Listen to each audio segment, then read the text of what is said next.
Irmão, boa noite para todos, graça e paz para cada um. Nós mais uma vez estamos juntos para louvar, bendizer o Senhor e aprender da sua palavra, né? E nessa noite eu gostaria de convidar os irmãos para nós meditarmos em João 6. João 6 é um lugar que já fiz algumas pregações, alguns ensinamentos, é um texto bem conhecido de alguns irmãos. Nós começaremos a partir do versículo 37. João 6, a partir do versículo 37. Vamos lá, Evangelho de João, capítulo 6, a partir do versículo 37.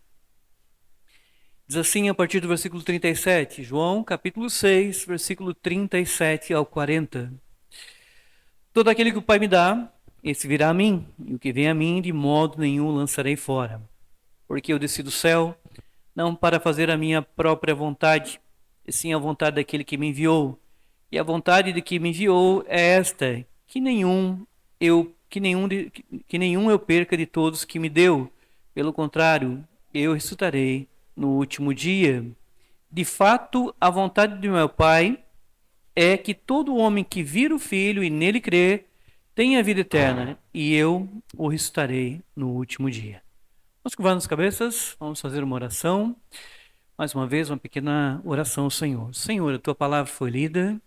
Dirige-nos pelo teu Espírito, assim como o Senhor tem nos abençoado nesta noite, assim como o Senhor nos trouxe nesta noite para junto nós meditarmos na tua palavra, Pai. Fala aos nossos corações, Senhor. Nós oramos e te pedimos nesta noite, em nome do teu Filho Jesus. Amém. Meus irmãos, hoje na escola dominical, eu perguntei o que nós sabemos sobre a igreja a qual nós participamos. Nós participamos de uma igreja chamada presbiteriana. Presbiteriana. E a igreja presbiteriana, ela já começa com uma dificuldade no seu nome. No seu nome. Então, presbiteriana é um nome bem estranho. E se eu até for perguntar para vocês, por que nós temos esse nome? Por que nós usamos o nome de presbiterianos? Até alguns, quando vão falar, até dá uma travada na língua em falar presbiteriano. Por que nós temos esse nome? E nós já temos uma dificuldade em dizer, muitas vezes nós explicarmos para alguém por que nós nos chamamos de presbiterianos. Existem muitas igrejas. Por exemplo, a igreja quadrangular. Por que ela tem esse nome quadrangular? Até eu brinco, por que não retangular? É quadrangular. Tem alguma coisa a ver com quadrado? Qual é o sentido de quadrangular? Qual é o sentido de assembleia? Qual é o sentido de presbiteriano? E as igrejas têm os seus nomes. Mas agora, por que nós os chamamos de presbiterianos? Então, há uma dificuldade já no início daquilo que nós, do nosso próprio nome, da nossa própria modo de governo da igreja, porque isso tem a ver com a forma que nós entendemos o governo da igreja, que ela é regida pelos presbíteros, por isso que ela é chamada de presbiteriana. Mas se eu fosse perguntando mais coisas, por exemplo, quando surgiu a nossa igreja? A igreja a qual nós participamos?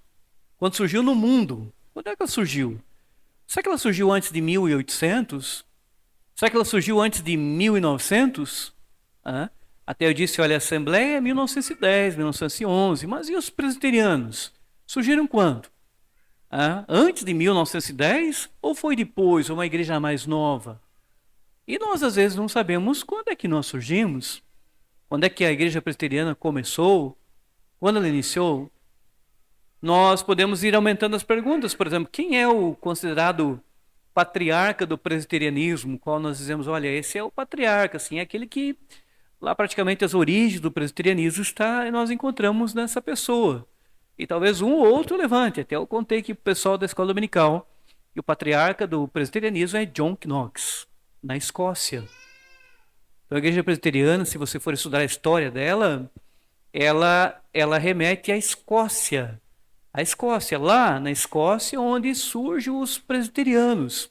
E note, os presbiterianos, então, os escoceses, aí o presbiterianismo também caminhou para a Inglaterra, a Irlanda, depois foram para os Estados Unidos, os presbiterianos, os batistas foram para lá também, depois vieram os missionários para o Brasil. Então você tem dados que dá para nós estudarmos. Mas a igreja presbiteriana, ela propriamente não, ela não é igreja só por causa do nome que ela tem. Não somente por causa do símbolo que ela usa, que é a sarça. Nós aqui não temos a sarça ainda ali na porta, a porta nossa de metal, mas uma sarça ardente.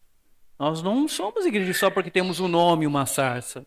Nós somos uma igreja, acima de tudo, pela confessionalidade que nós temos.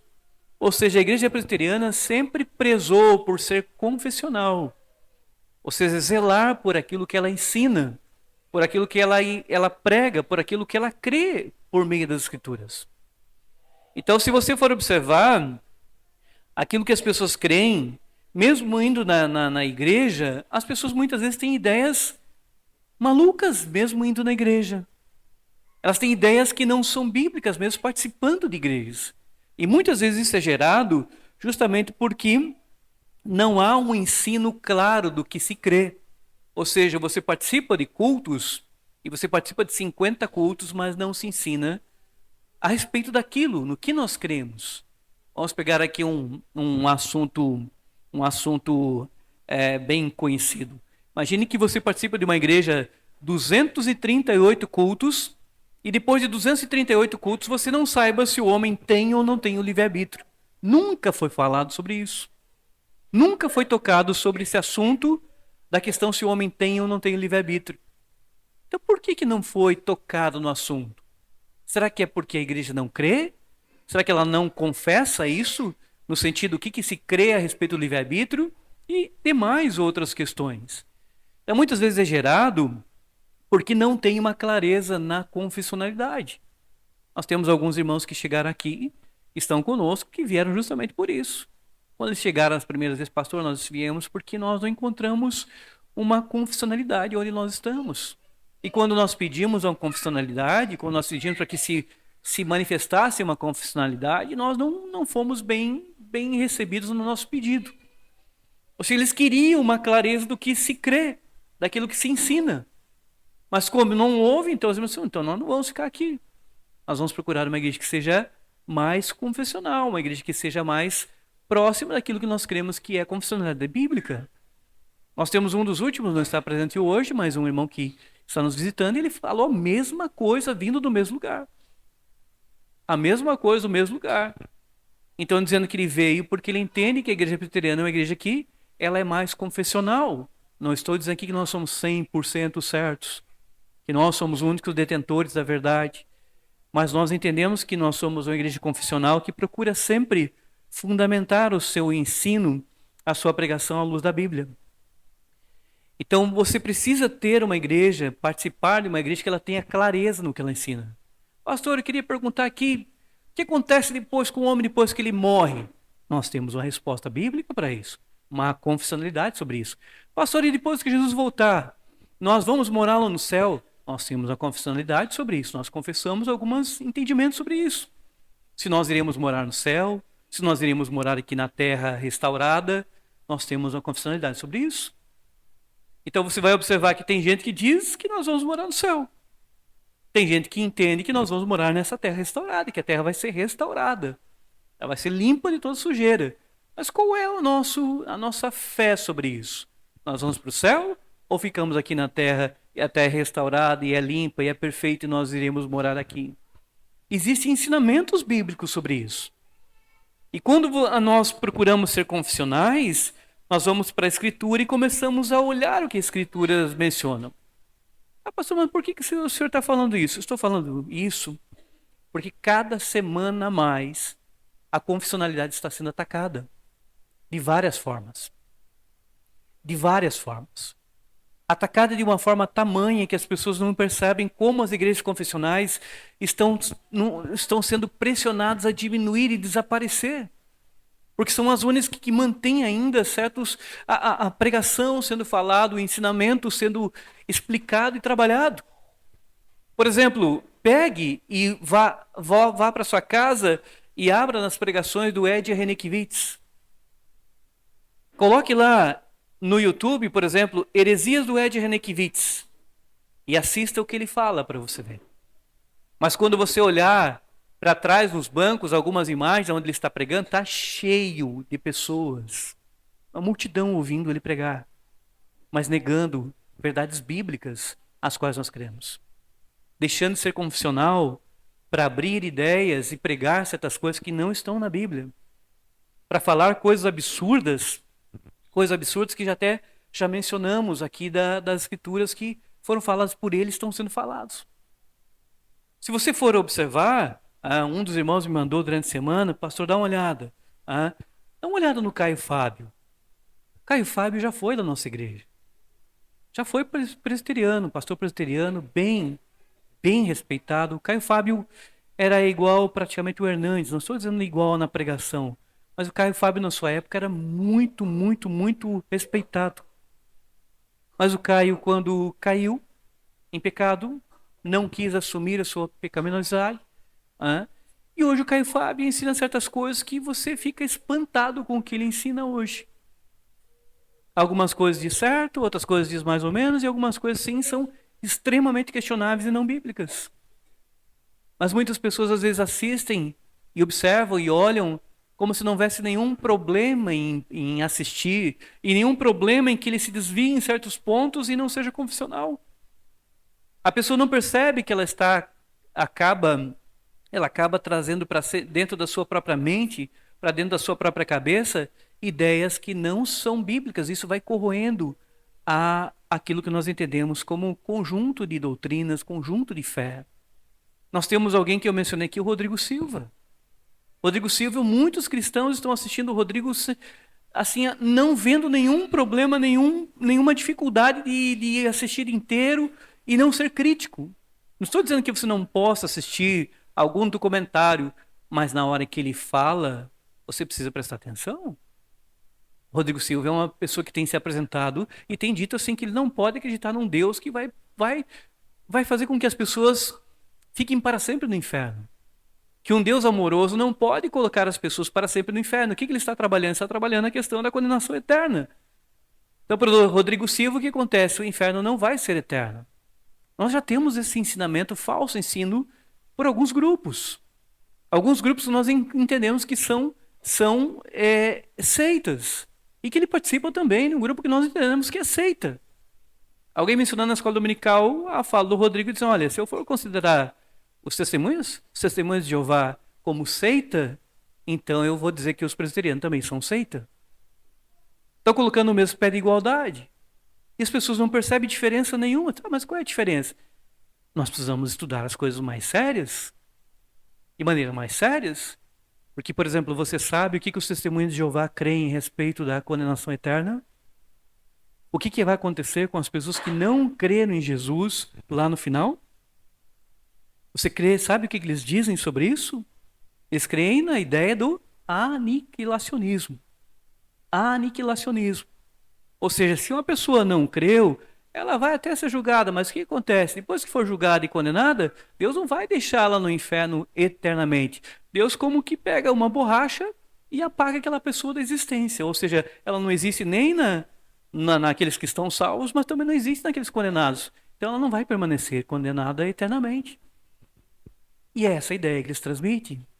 Agora, biblicamente, é essa ideia que a Bíblia transmite, é esse ensinamento, não ideia, é esse ensinamento que procede da boca de Deus, que no final Deus ele faz um aniquilacionismo, ou seja, elimina e passa uma borracha em todo mundo que não creu, e pronto, é isso mesmo.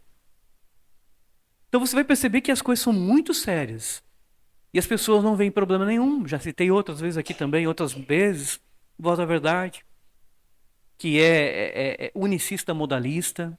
O problema dele está principalmente na doutrina da Trindade. E o pessoal com violãozinho é maravilha, tocando as igrejas, né? Tocando as igrejas e achando bonito. O Voz da Verdade, pastor, mas as músicas são lindas. São lindas, mas elas vêm como um cavalo de Troia. Comece a recolher, e você vai ver que servirá igual um cavalo de Troia. Os gregos e troianos, eles estavam numa guerra e não conseguiam entrar em Troia, até que os gregos pegaram e fizeram um cavalo bonito, de madeira, encheram dentro do cavalo ali de soldados, para que pudessem, alguns soldados, não encheram, colocaram alguns soldados para que pudessem abrir os portões de Troia. Essa é a história que se conta. E disseram para os troianos, olha, nós temos um presente para vocês, está aí um presente bonito, um cavalo, e eles recolheram aquele cavalo para dentro da cidade. À noite eles desceram da barriga do animal e abriram as portas, e os gregos entraram e saíram vencedores da guerra. Ou seja, quando se fala em cavalo de Troia, você está recolhendo algo que vai destruir, algo que vai te exterminar aquilo que nós cremos. E alguns não percebem isso e muito menos valorizam a confessionalidade, no sentido de estar observando as escrituras com mais seriedade, com mais profundidade, na defesa daquilo que nós cremos. Na defesa daquilo que nós cremos. E esse texto é um texto excelente para você observar certas coisas que nós precisamos prestar atenção na leitura e em relação à nossa confessionalidade. Percebam, capítulo 6, versículo 37 em diante.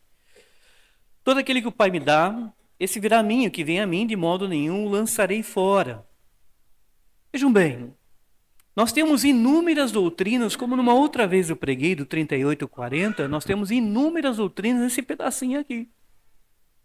Isso aqui é um pedaço do Evangelho de João que está carregado de doutrina. Carregadíssimo de doutrina. Só que nós não percebemos. E muito menos nós pegamos e analisamos se essa doutrina ensinada aqui, se ela se encontra no restante da Bíblia. Porque a confessionalidade, ela precisa ser encontrada no restante da Bíblia. Vou dar um exemplo aqui na prática isso. Você pega a Confissão de Fé de Westminster, a qual nós temos como símbolo de fé da Igreja Presbiteriana. Você pega a Confissão de Fé de Westminster. Você tem vários capítulos na Confissão de Fé de Westminster. O primeiro capítulo da Confissão de Fé é das Sagradas Escrituras. Então a Confissão de Fé, ela inicia falando sobre as Sagradas Escrituras. E ela inicia falando que as Sagradas Escrituras são inspiradas por Deus, de Gênesis a Apocalipse. Então uma das afirmações da confissão é que nós cremos que toda a Escritura ela é inspirada por Deus, de Gênesis a Apocalipse. Está lá, de Gênesis a Apocalipse. Nós confessamos, nós cremos isso, de Gênesis a Apocalipse. Nós negamos, está lá, nós não cremos que os chamados apócrifos são inspirados. Então note, olha a nossa confessionalidade. Cremos nos 66, mas não cremos nos 7 que estão na Bíblia Católica. E nós temos nossas razões.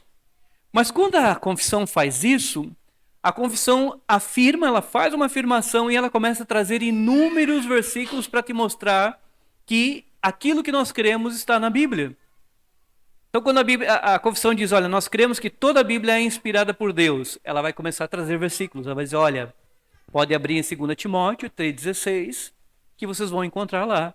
Toda a Escritura é inspirada por Deus. Ela vai te dar lá. Ela vai dizer, olha, abre em Deuteronômio 27.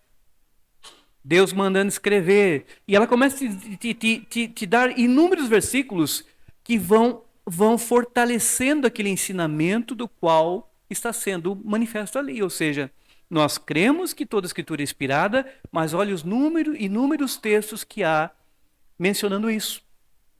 Então você pode ali, a cada capítulo, encontrar 30 textos, 25, 28, 30 textos que vão mostrar aquilo que nós cremos na confissão de fé.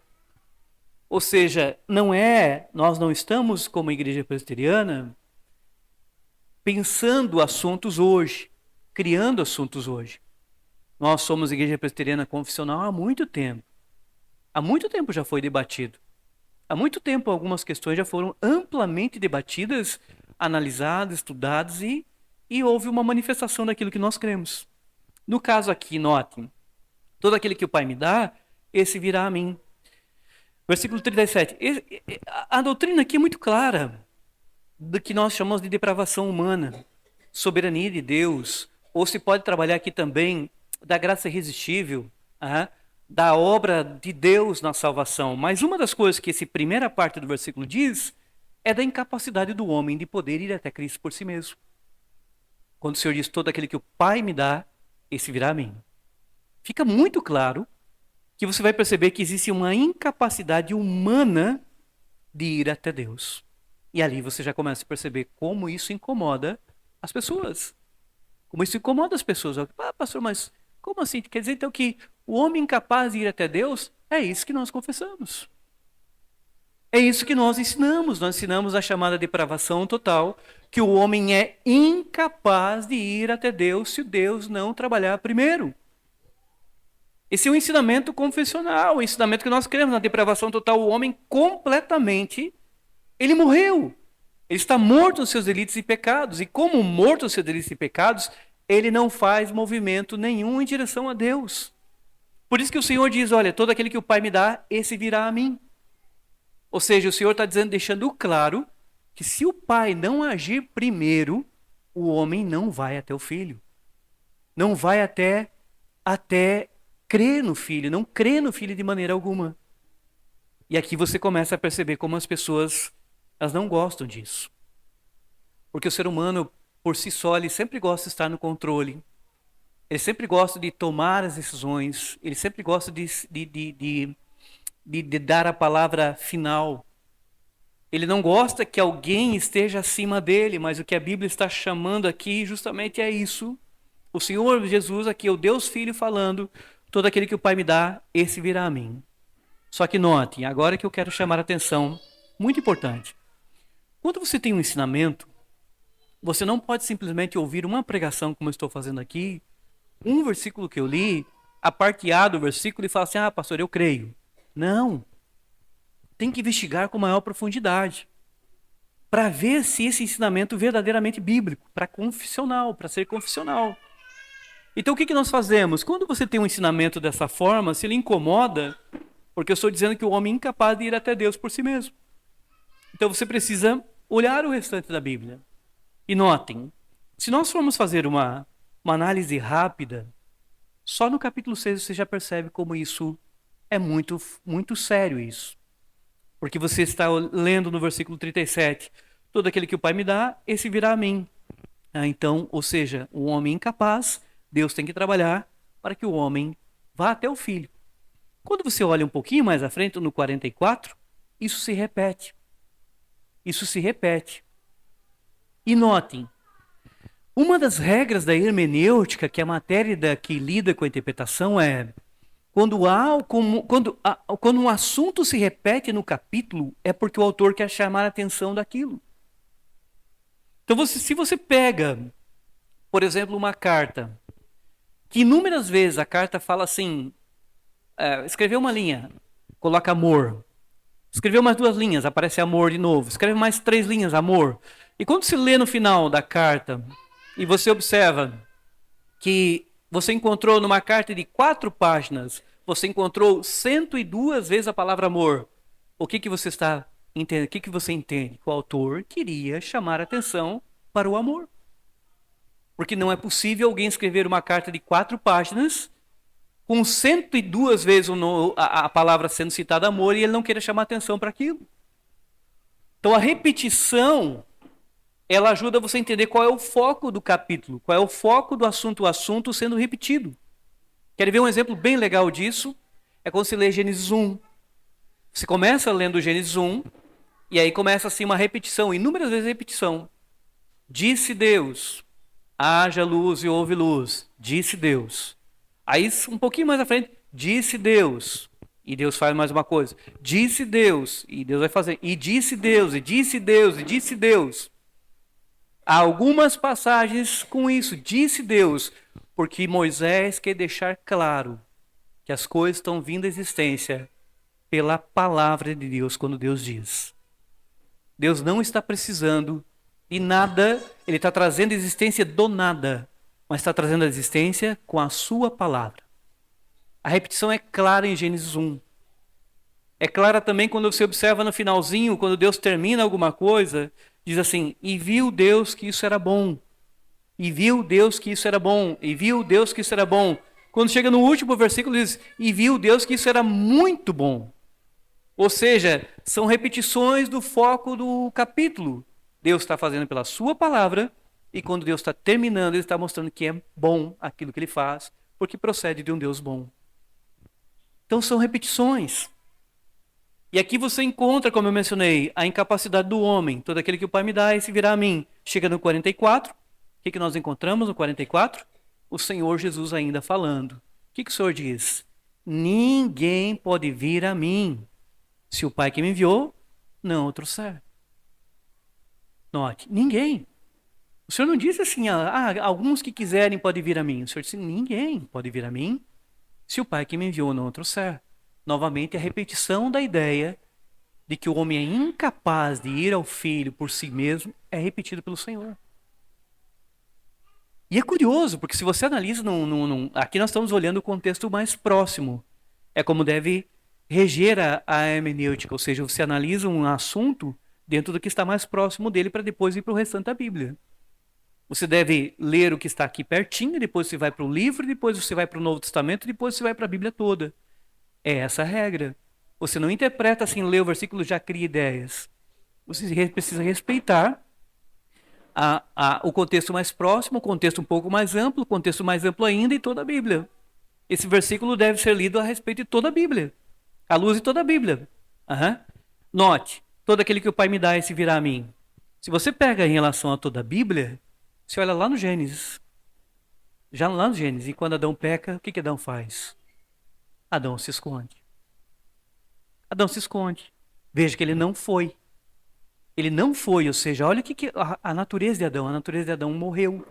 Espiritualmente morreu. Ele não busca mais a Deus.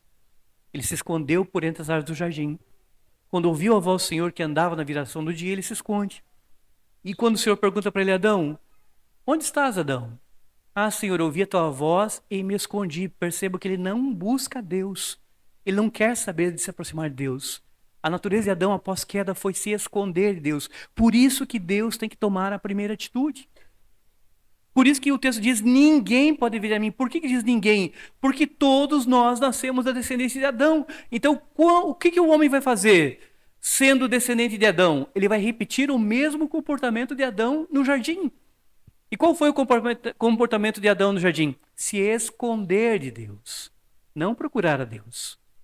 Não procurar a Deus para falar assim, Senhor, pequei, eu e Eva cometemos uma grande burrada, nós comemos, estamos arrependidos, nós queremos ver, Senhor, como é que nós fazemos para resolver o problema dessa besteira que nós fizemos. E o Senhor dizer para eles, ainda bem que vocês se arrependeram, ainda bem que vocês me buscaram. Em nenhum momento Deus diz isso. Deus coloca Adão contra a parede, diz, Adão, onde tu estás? Ah, eu vi tua voz, tive medo e me escondi. Mas quem fizesse saber que você estava nu? Hã? Quem fizesse saber? E Deus começa a colocar o Adão contra a parede. Mas lá você percebe que Adão não busca Deus. Note que eu estou agora já olhando o versículo à luz de um contexto mais amplo, tão amplo que eu vou lá em Gênesis olhar aquele. Por isso que Jesus disse, ninguém pode vir a mim. Por que ninguém pode vir? Porque todo homem é descendente de Adão. Se todo homem é descendente de Adão, ele nasce com aquela natureza de Adão de não querer saber de Deus. Por isso que Deus precisa operar no homem para que o homem busque o Filho. Para que o homem se aproxime de Cristo. Para que o homem creia em Cristo. Note que interessante também. Você pega o mesmo versículo, ninguém pode ver a mim se o Pai que me enviou não o trouxer. A Bíblia diz que o homem nasce morto seus delitos e pecados. Se eu olhar um contexto mais amplo, para frente, eu vou encontrar o mesmo entendimento desse versículo.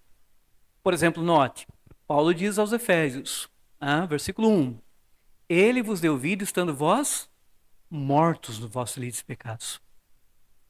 Então, um morto, qual é a natureza de um morto? Porque Paulo está falando espiritualmente, a natureza do morto é não ter movimento algum. Não ter movimento algum. Vamos imaginar, tragicamente, que nós colocássemos um corpo aqui na porta da igreja. E está na hora de começar o culto e ele tem que entrar. E todos nós começamos a gritar, e gritar, e gritar, e gritar para aquele corpo, assim, entre, vem, vamos participar do culto, entre. Ele não vai nunca entrar. Não vai haver movimento nenhum dele. Por si mesmo, ele não vai ter nenhum movimento para entrar 1 milímetro para dentro da igreja. Porque ele está morto. Quando Paulo diz, Ele vos deu vida estando vós mortos, ele está mostrando que a ação foi de Deus em primeiro lugar. Mas por que isso é importante? É importante para entender que nós precisamos ser confessionais, olhar para toda a Bíblia, respeitar a Bíblia.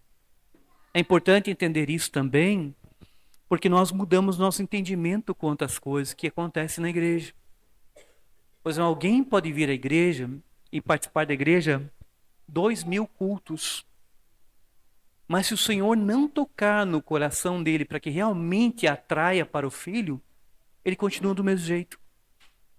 É possível alguém participar da igreja sem nunca crer naquilo que ela ouve.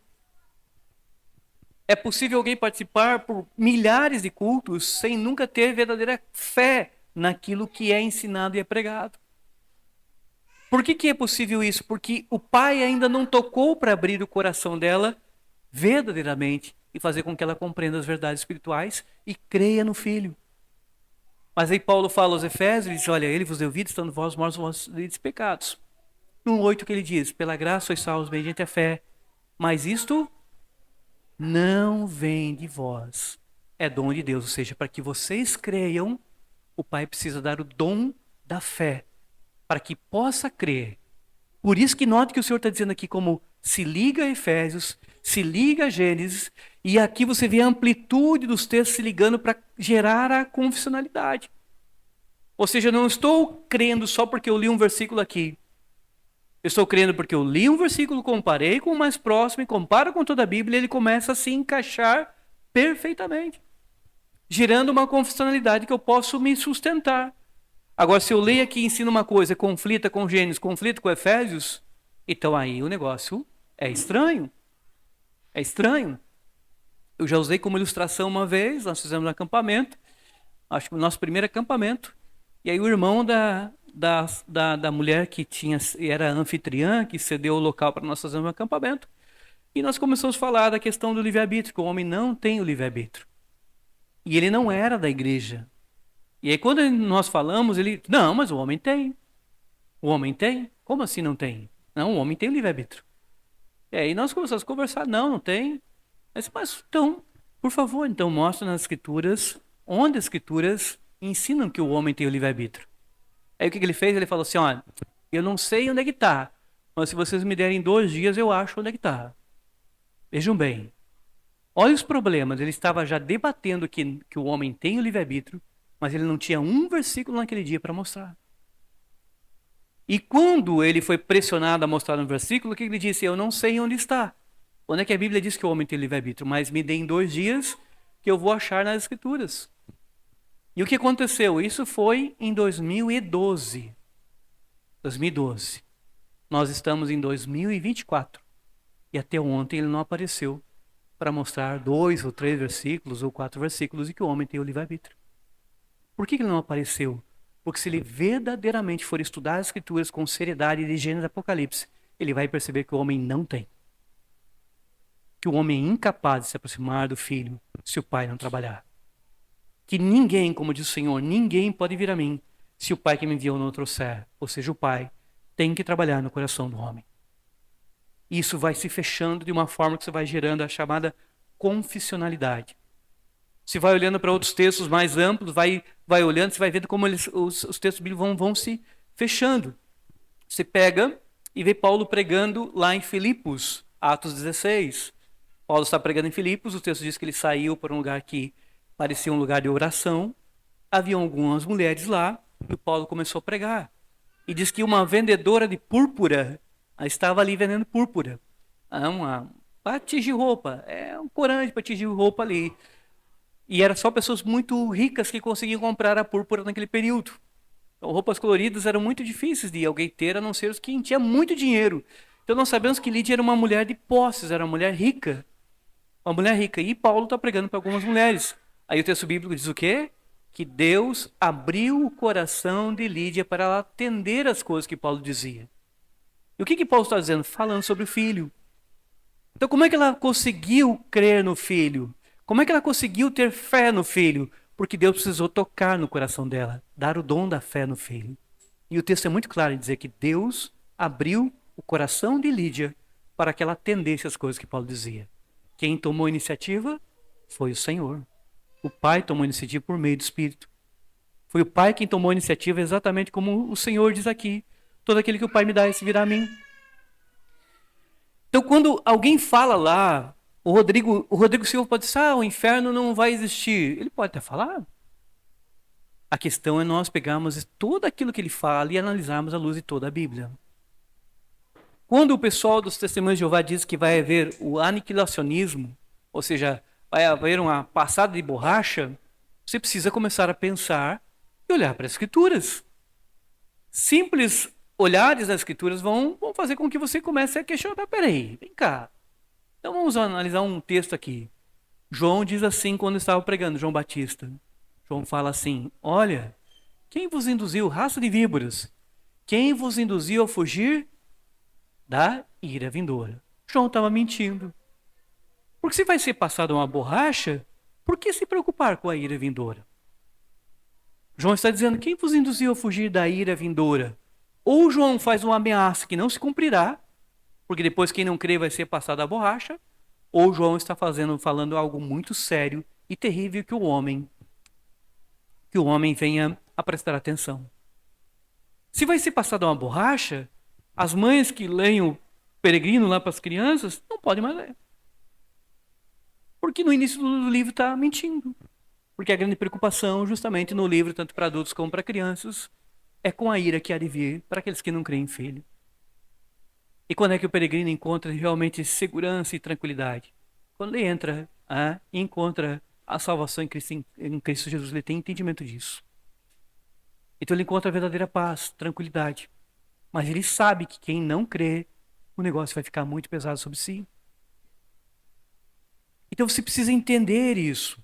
E essa confessionalidade, ela não é feita com ideias que são geradas rapidamente, que a gente, até quarta-feira eu disse, pessoal, é muito difícil. Porque nós estamos aqui querendo, às vezes, olhar para todo o assunto e resolver todo o assunto com uma conversa de 10 minutos, 15 minutos, 20 minutos. Porque como se fosse simples nós pegarmos um assunto e conseguirmos trabalhar em 15, 20 minutos e resolver todas as questões. Tem questões que eu estudei, comecei a estudar no IBEL, o IBEL, o Instituto Bíblico, é mais assim, é um baita lugar para estudar, mas são questões mais básicas, não são mais profundas. Estudei 3 anos lá, depois fui estudar no seminário, mais 4 anos, foram 7 anos. E há muitas coisas que eu preciso ainda estudar mais, para entender melhor. Entender melhor a linguagem de Zacarias, a linguagem apocalíptica. Entender melhor a linguagem de Oséias, a linguagem de Ezequiel, porque Ezequiel é mais complexo para mim do que ler Jeremias. Então eu não posso dizer que os 7 anos foram suficientes para esgotar certos assuntos. Não foram. Certas coisas que ainda a gente está estudando e entendendo e melhorando. Como é que nós resolvemos alguma coisa em 20 minutos? Ou em um culto só? Ou sair do culto e dizer, o pastor hoje falou, mas não falou nisso. É claro que não dá para falar tudo. Precisa estudar, analisar, olhar os textos e entender o que a Bíblia está ensinando. Notem. Mas se fosse parar só aqui, no 44, você ficaria tranquilo, mas note, 65. 65. E prosseguiu. Prosseguiu. No mesmo capítulo, notem, no mesmo capítulo, prosseguiu. Por causa disso que vos tenho dito. O que o Senhor diz? Ninguém poderá vir a mim se pelo Pai não lhe for concedido. Novamente a repetição. 6:37, 6:44, 6:65, a mesma ideia. O Senhor está dizendo claramente para aqueles que estavam ouvindo que eles eram incapazes de se aproximar dele com verdadeira fé se o Pai não trabalhasse. Se o Pai não trabalhar, o homem continua escravo do pecado. O homem não consegue se autolibertar do pecado. E aqui vem algumas coisas para nós pensarmos. Para quem isso está sendo dito? Se eu vou estudar, eu vou ver que está sendo dito para aqueles que participaram da multiplicação dos pães e dos peixes. Essa é uma das poucas passagens que os 4 evangelhos repetem. É uma das poucas passagens que as 4 evangelhos têm essa passagem da multiplicação dos pães e dos peixes. Só nisso não deveríamos ficar atentos, porque 4 evangelhos citam o mesmo milagre. Mas nós deveríamos também perceber algumas coisas curiosas. Por exemplo, notem algumas coisas curiosas sobre esta passagem. Vejam bem, ao final desse grande milagre do Senhor, algo se realizou, algo verdadeiro, algo genuíno, qual que nós cremos, eu creio. Espero que os irmãos creiam que de fato houve o milagre de multiplicar pães e peixes. A minha pergunta é, aquela multidão que participou e viu o milagre, que comeu, que encheram a barriga, que sobraram 12 cestos cheios de pães e cheios de restos de peixes, quantos creram no final do milagre? Se você olhar os 4 evangelhos, quantas pessoas creram no final do milagre? Quantos aparece sendo mencionado? Sabe quantos aparece? Nenhum. que, se depende do homem, eles não creem no Senhor?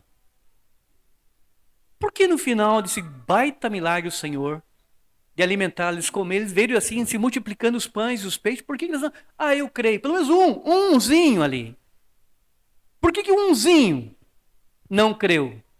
E por que, como eu digo, quando disse nas outras pregações, aí o Senhor atravessa o mar, eles correm lá, atravessam lá do outro lado procurando o Senhor, e não tem um que creu, e aí o Senhor dá uma dura neles. Olha, vocês estão me procurando porque vocês comeram, e encheram a barriga de comida. Estão me procurando.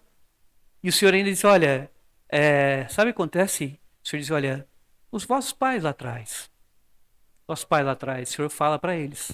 Porque note que interessante, essa passagem está ligada intimamente ao Velho Testamento. Intimamente ao Velho Testamento. Porque quando o Senhor leva, o Senhor vai indo, vai caminhando, caminhando, e quando eles chegam, o texto diz que eles estão num deserto. Estão num deserto. Isso se liga àquilo que aconteceu lá no Velho Testamento. Porque quando o povo saiu do Egito, onde eles estavam no deserto, onde eles estavam quando caiu o chamado maná, que era chamado de pão do céu, eles estavam no deserto. E quando estão no deserto, aqui nessa passagem, o Senhor diz para ele, alimente, diz para os discípulos, vamos procurar alimento, vamos dar um jeito de dar alimentação para esse povo. Ah, para o Senhor, nem que a gente gaste uma fortuna na padaria, não dá para achar pão para todo mundo. Senhor, não, vamos procurar. Quando trazem ali, traz os 5 pães e os peixinhos, o Senhor multiplica e começa a comer. Isso é uma demonstração que o Deus que trabalhou no Velho Testamento, dando o pão para que alimentasse cerca de 2 milhões de pessoas, é o mesmo na pessoa do Filho. Não é a mesma pessoa, mas o Filho é verdadeiro Deus. Se o Pai alimentou no deserto, fazendo o maná cair todos os dias, qual é o problema do Filho alimentar naquele dia no deserto? Não há nenhum problema. O curioso é que aqueles que estavam lá no deserto, que foram alimentados, que foram testemunhas de tantos milagres, todos os dias, a pergunta é a seguinte, acima de 20 anos, quantos entraram na Terra Prometida? Só 2. Só 2. Por quê? Aquela geração é uma geração incrédula. Por que aquela geração não tomou atitude e não disse assim, não, nós cremos porque nós conseguimos, nós é que abrimos o coração, nós é que tomamos a decisão e nós cremos porque nós vimos tantas coisas que é impossível não crer. E é verdade. Você não creria de ver o mar vermelho aberto? Pão caindo todos os dias? Na sexta-feira caía, no sábado não caía. De você olhar na semana assim, caía todo dia, na sexta não cai. De Deus, a hora que você reclama que quer comer carne, vir carne. De Deus fazer tantas coisas, fazer sair água da rocha. E onde está a fé, se dependesse do próprio ser humano? Por que testemunhando tantos milagres, não houve mais fé naquele povo? Sabe por que não houve mais fé? Porque não depende do homem. O homem pode ver 1 milhão de milagres e mesmo assim continuar endurecido. O homem pode presenciar aqui a multiplicação dos pães e dos peixes e continuar endurecido, porque não depende dele. Se o Pai que me enviou não o trouxer, não tem jeito do homem ir a Cristo se o Pai não trabalhar. Por isso que mesmo sem milagre, quando o Pai trabalha, e o Pai trabalha em quem Ele quer, o Espírito sopra em quem Ele quer, o Senhor tinha dito isso para Nicodemos. Quando o Senhor sopra em quem Ele quer, Ele faz a pessoa crer sem milagre. Note a mulher samaritana. Nós estudamos um baita texto aqui de João capítulo 4. Está para trás, está mostrando isso para nós. A mulher samaritana começa a conversar com o Senhor. Daí o Senhor diz assim, mulher, vai chamar o teu marido. E ela diz, Senhor, não tenho marido. O Senhor diz, bem disseste que não tem marido. Porque 5 maridos já tiveste. E esse que está contigo agora não é teu marido. E ela olhou e disse, Senhor, vejo que és profeta. E ela já quis fazer uma pergunta teológica, já se empolgou. Senhor, deixa eu perguntar, onde é que nós devemos adorar? Nossos pais adoram nesse monte, vocês adoram em Jerusalém. Onde é que nós devemos adorar? E o Senhor diz para ela, mulher, vem a hora e já chegou, que os verdadeiros adoradores adorarão o Pai em espírito e verdade. Aí o Senhor vai conversando com ela, diz algumas coisas, ela diz, Senhor, eu sei. Quando vier o Messias, eu sei, Ele nos dirá sobre todas essas coisas. Olha, quando vier o Messias, Ele nos dirá sobre todas essas coisas. Sabe o que me impressiona nesse texto? É que ela crê, ela aguarda o Messias. E ela dá uma demonstração que ela está aguardando. Ela está aguardando o Messias. E o Senhor vira para ela e diz o quê? Eu sou o que falo contigo. Bastou. Bastou para aquela mulher deixar o cântaro, o texto diz. Não tem nenhum milagre do Senhor sendo realizado, nenhuma multiplicação de pães e peixes. Nada, nada, nada. Só o Senhor diz para ela, eu sou, eu que falo contigo. E ela correu lá na cidade e falou, achamos, olha, porventura pode ser esse o Messias? Porque eu lhe disse tudo que tenho dito, ter feito. E o texto diz que o Senhor passa 2 dias com os samaritanos e começa a falar para eles. Não faz nenhum milagre, falar para eles. E os samaritanos creem, muitos creem. E o texto de João diz que muitos creram não por causa mais do que a mulher falava, mas por causa das palavras que tinham ouvido o Senhor falar. Os samaritanos não viram um milagre lá, mas creram pelo que o Senhor estava pregando. Por que creram? Porque o Senhor trabalhou no coração deles para que cresce no Filho. O Espírito trabalhou para que cresce no Filho. Assim é as Escrituras ensinando. Então, para nós caminharmos para o final, nós não podemos trabalhar como igreja conforme cada um pensa. Nós temos que trabalhar como igreja como nós temos na nossa confessionalidade. Toda pessoa que deseja participar da igreja confessional, ela precisa entender a sua confissão de fé. Nós não participamos de uma igreja em que cada um pode criar sua própria ideia e seu próprio pensamento. Nós participamos de uma igreja em que nós temos já uma confessionalidade, nós temos padrões de fé, nós temos entendimento sobre as coisas. Ah, pastor, mas o senhor está querendo nos forçar? Não é forçar. Acontece que esses padrões de fé, aquilo que nós cremos na nossa confessionalidade, ele já foi debatido há muito tempo. Muito tempo. E nós não vamos abrir mão. Pelo menos quem é bíblico não abre mão. Não abre mão dos padrões de fé que nós cremos, nós temos. Então, por exemplo, se alguém chegar aqui e falar assim, pastor, não crê que a Escritura é inspirada. Então, amigo, tu não crê? Então, a gente tenta ainda orientar, ensinar, mostrar os textos, explicar, nas pregações falar, mas se ele não crê que as Escrituras elas são completamente inspiradas por Deus, o que a gente faz? A gente recebe ou não recebe? Ele deve ser recebido? Não, não deve ser recebido. Lembra aqui do Weber Júnior? Vou encerrando aqui o Weber Júnior. Quando ele veio falando em Sara, nós comentamos sobre algumas coisas. E principalmente a parte mais jovem. Muitos jovens hoje têm procurado a igreja porque têm descoberto a fé reformada. Então, alguns jovens procuram a igreja dele. E eu perguntei para eles o que ele faz. Ele falou o seguinte, alguns jovens, o que acontece? Eles procuram performance. Presta atenção nisso, performance. O que é performance? Ele assiste o Nicodemos, ele vê que o Nicodemos ensina muito bem. Aí ele assiste lá o Hernandes, ele vê que o Hernandes prega muito bem. Ele assiste o outro lá, ele vê que prega muito bem. Aí ele vem na igreja esperando que alguém faça uma performance melhor ainda. Aí ele vem para a igreja e ele quer escutar a pregação, ele quer escutar o quanto há de intelectualidade na pregação. Se a pessoa consegue ser mais do que ele ou mais dos pregadores que ele está assistindo. Só que daí no final aquela pessoa diz, e o Weber falando isso, a pessoa chega para ele e fala assim, pastor, eu gostei muito da igreja, gostei muito da pregação, gostei tanto da fala, mas eu queria participar sem me envolver com a igreja, queria só participar assistindo os sermões, as pregações, né? Isso é o mais importante para mim. Ele diz que abraça a pessoa carinhosamente, abraça a pessoa carinhosamente e diz, olha, meu irmão, então deixa eu te dar um conselho. Essa não é a igreja para você. Eu te aconselho você procurar outra, porque aqui não é igreja para você. Porque acima de tudo que acontece, nós somos igreja. É preciso ter comunhão uns com os outros. É preciso participar da igreja. É preciso estar junto com a igreja. É preciso desenvolver amizades, relacionamentos na igreja. É preciso caminhar como corpo. Então a pessoa queria a ideia de querer a pregação, mas não queria relacionamento. Não queria desenvolver relacionamentos. E isso é antibíblico. Não é bíblico. Então são entendimentos que muitas vezes as pessoas desenvolvem e elas não são questionadas, nem colocadas à prova, nem nada. Né? E elas acabam querendo desenvolver suas próprias ideias dentro do meio cristão, no meio da igreja.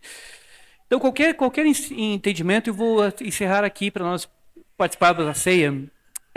Qualquer questão que os irmãos tenham de dúvidas, pega a Confissão de Fé de Westminster. Primeira coisa.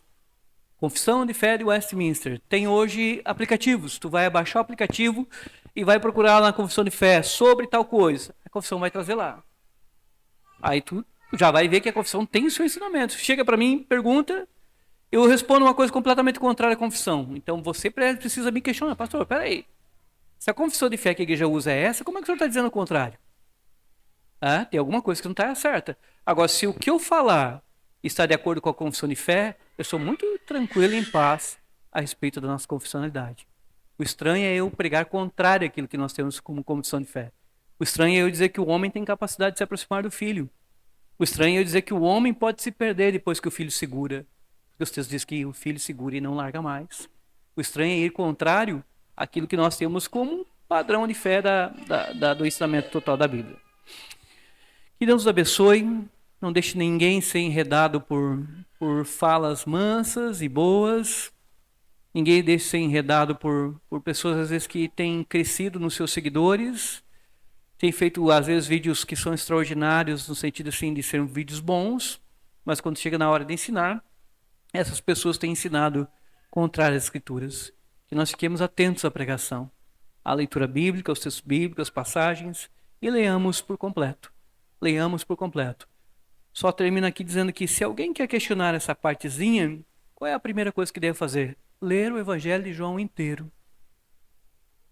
Ler o Evangelho de João inteiro, para depois dizer, pastor, eu não concordei com o senhor, porque eu li o Evangelho de João inteiro e não diz isso que o senhor está falando aqui. Agora, se depois de você ler o Evangelho de João inteiro, e diz, pastor, o senhor falou que o homem é incapaz, e realmente, olha aqui, todo o Evangelho de João apresenta isso. Que o homem não tem capacidade por si só de crer no Filho, a não ser que o Pai trabalhe. Pois é, meu irmão, tá vendo? Não é só João 6, é em todo o Evangelho de João, é em toda a Bíblia, porque esse é o ensinamento bíblico que Deus trabalha no coração do homem. Que Deus os abençoe, dirija sua igreja, seu povo, que nós tenhamos pessoas que se preocupem com a confessionalidade, se preocupem com o bom ensino, que nós sejamos a igreja. Mesmo que não sejamos nunca grandes, não é uma grande igreja, mas a igreja fiel, uma igreja séria, fiel às Escrituras, buscando o ensinamento bíblico, pautado nos textos bíblicos conforme nós aprendemos.